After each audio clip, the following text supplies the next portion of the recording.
அன்னை பூமி என்று மண்ணை வணங்குகிறோம்.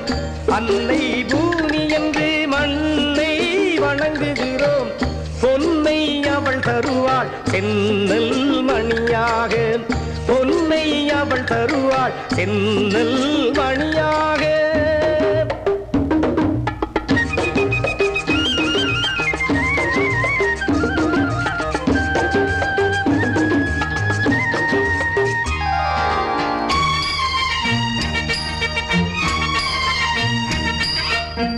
கதிரோர் முழம் இருக்கும் கட்டடித்தால் களம் இருக்கும்.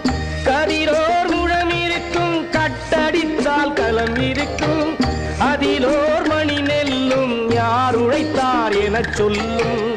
அதிலோர் மணி நெல்லும் யார் உழைத்தார் எனச் சொல்லும்.